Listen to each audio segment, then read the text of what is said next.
wondering if there are recommendations for pre-verbal children. So between the ages of 1 and 2, suggestions of how to approach the topics that we're talking about today. Okay, so the question is, what about the kids between 1 and 2 who are just developing language, or may not even have it yet? They're very action-oriented. So, at that time, this is where mirroring is really important, and listening to actions. So let me give you an example. I have a colleague who's transgender, and there is a video of him as a toddler. So he was assigned female at birth.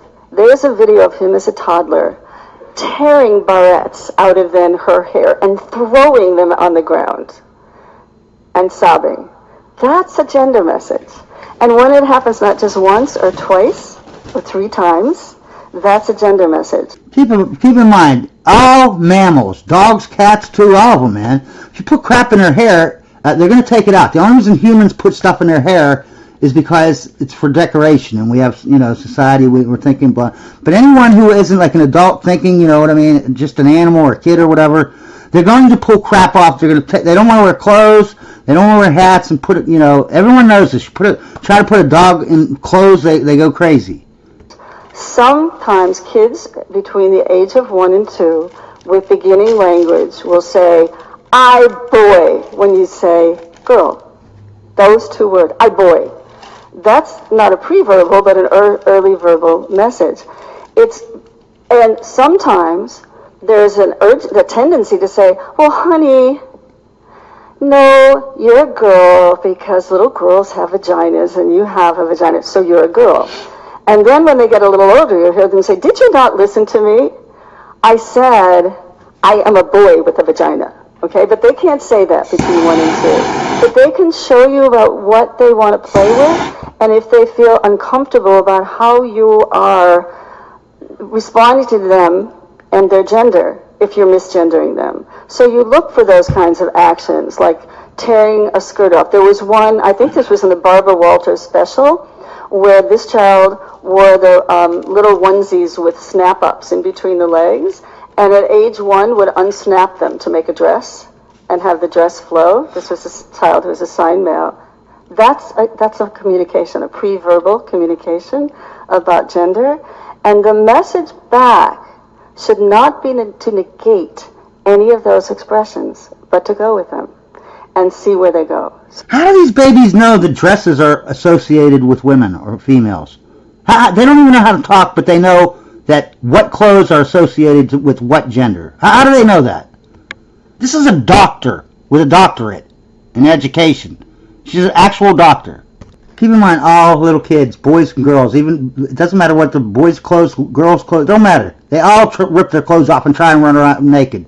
That's a mammal's natural state. That's why we all do it. So that's my sense about the 1 to 2-year-old. And children will know as early as the beginning of the 2nd year of life. They probably know before, but they're really pre-verbal. But you can always be a Monday morning quarterback and go back and see things that gave you some indication. I hope that's helpful in terms of the 1 to 2-year-olds. Either way, it's still a library, and this is a kids section about LGBTQ kids. That looks like it was definitely like a grade school of some sort, but I got a 10th grade English teacher in Naples, Florida, teaching what is called the genderbread person, and it's essentially just saying that gender is not a real thing. And the thing that I want to point to that's like the most alarming, this is 10th grade English. An English teacher does not have this expertise, mind you, but in the bottom right, they start talking about the student's sexuality. These are 15 and 16-year-olds that are grown strangers talking about their sexuality with.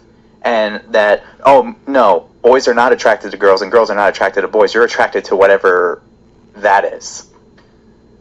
A great philosopher once said that you can be 2 out of 3 things: liberal, smart, or honest, but you can't be all 3. The signs of gender dysphoria develop very young. Like, you can see it in a 3-year-old.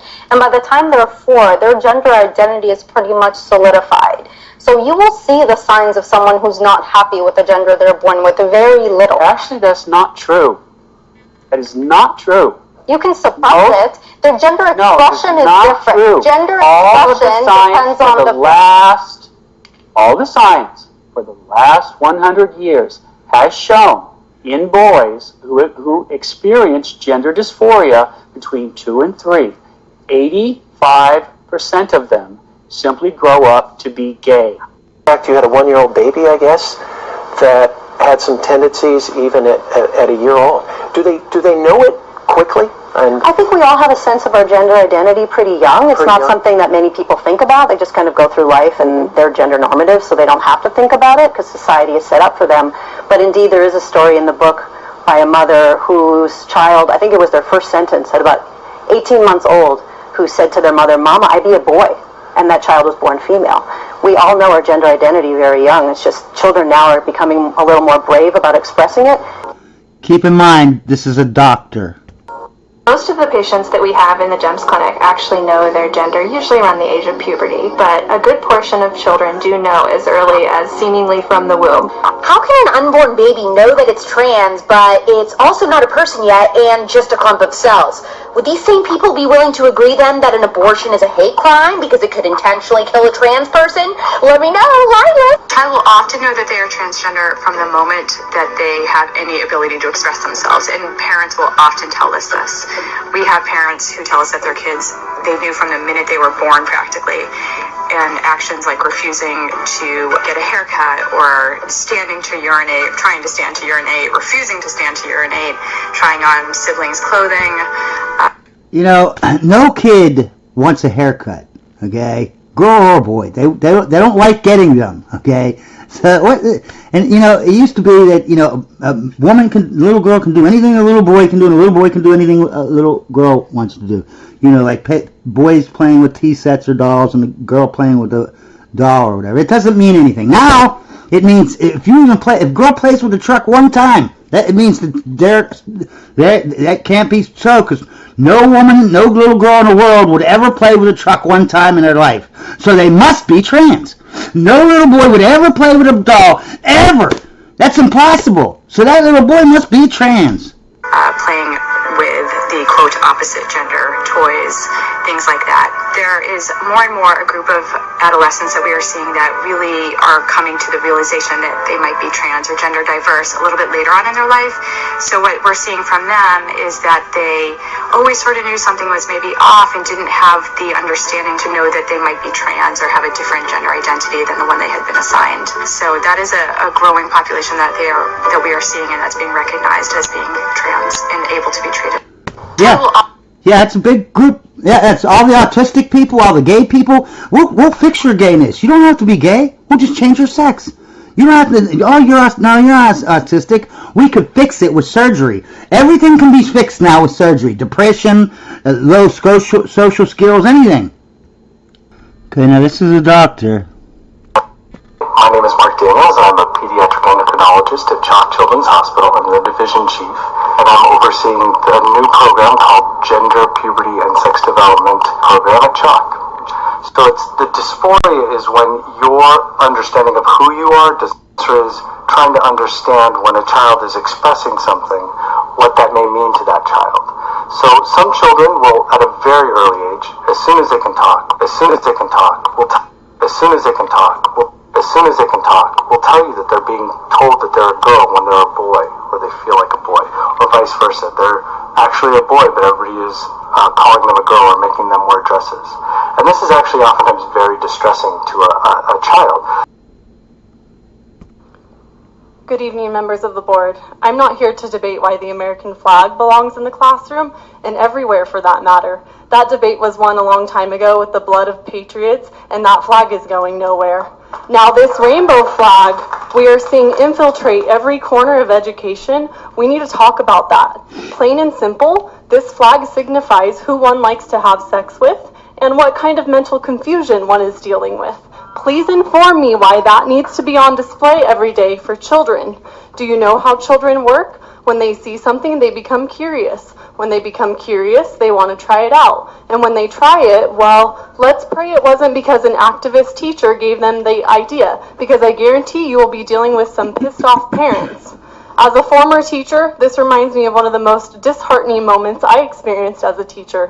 When they pushed out this new thing on staff name badges, where we could choose to add a rainbow flag to the back of our badge that says, "I'm here for you," to symbolize to students that the teacher is a safe person for the child to talk to about whatever it is they want to talk to about. It was then I began to realize how corrupt things were really getting. Because I was there for my students, all of my students. But see, I didn't need a rainbow flag on the back of my badge to symbolize that. And I don't think any teacher does. What that was really symbolizing was what teachers were willing to talk about sexual things with a student and what teachers were willing to hide that from parents. The flag with a perverted representation of a rainbow on it symbolizes who you like to have sex with and what kind of gender dysphoria and confusion you have. And it should not be infiltrated into children's education. As teachers, we are supposed to educate, yes, but some topics of education need to be left up to the parents. Okay, this is a Catholic school. Keep that in mind. It's a Catholic school. Now, when I go through these clips, I want you to realize that the American flag includes everybody. It's the only flag that's actually inclusive. Any other flag is just used to divide us, right? Put us into 100 different boxes, black box, a white box, a gay box, a this box, an LGBT box. And then they say the LGBT is about inclusion. Well, the flag only represents a small portion of the community, just like a KKK flag. These people are just adopting KKK ideology. Chaos and commotion erupted at a York Catholic District School Board meeting last night over a debate about the Pride flag. In the meeting, the school board discussed whether or not to raise the Pride flag in June to honor Pride Month, but things quickly became heated as parents expressed their outrage regarding the LGBTQ+ issues being discussed, and police had to be called in. And I just want to tell every queer student listening that you do belong. We should not be afraid to go to school. We should. It's so funny that they did this they did this with the black people. They did this, now they're doing this with the LGBT people, where you gotta be, it's white supremacy is everywhere, and you need a safe space. As soon as you hear safe space, you know it's the royal family. It's the deep state. They want you to be afraid. If this was true, this is what's funny. Is like, you know, you have these protests about a cop shooting a black guy. Like half the people are white that are, you know, picketing, and they're like, white people hate us. You know, white people hate us. Like the same as this. You'll see the whole school come out. Well, if the whole school is on your side, LGBT, then why do you feel like you're unsafe? Are you insane or are you brainwashed? Oh, you're brainwashed. Not have to enjoy listening to hateful rhetoric in a place that is supposed to support us and protect us. The hate speech is, I don't want your flag that only represents a small group in the schools. Like, first of all, no government building should have any flag in it except the United States flag. That's because you divide people. See, she acts like she's for inclusion, but she just wants to have a flag that only includes her. Just like the KKK. They want a flag. They want to have their little Confederate flag coming around. Yeah. The American flag is the only flag that includes everyone. So if you're against that, then you're against inclusion. Queer students deserve to be uplifted and treated just the same as those outside of the 2S LGBTQ+ community. We're not asking for special treatment. We're simply asking to feel. Yes, they are asking for special treatment. They're asking to put a flag up, and nobody else. Well, if they can put their flag up, I say they put the KKK flag up there, you fucking piece of shit. If everyone's just going to be a piece of shit, we might as well just go to the KKK. Since they're the original pieces of shit, right? Since you're acting just like them. Safe and to be treated the same as our peers. Following the meeting, the president of PFLAG Canada York Region released a public letter to the board, saying unless changes are made, PFLAG will begin a process of designating the board an unsafe space for the LGBTQ2 Keep in mind, this is a Catholic school. IA+ community of York Region on June 1st. Why is it so important to you to have schools fly the Pride flag and post Pride stickers? What we saw displayed by those parents and community members is a reflection of what students experience in schools. They don't feel safe. Hey, you got like 100 students running around with pride flags. You got a thing up here, banner for the pride flags. But that ain't enough for it. No. They don't feel safe. They don't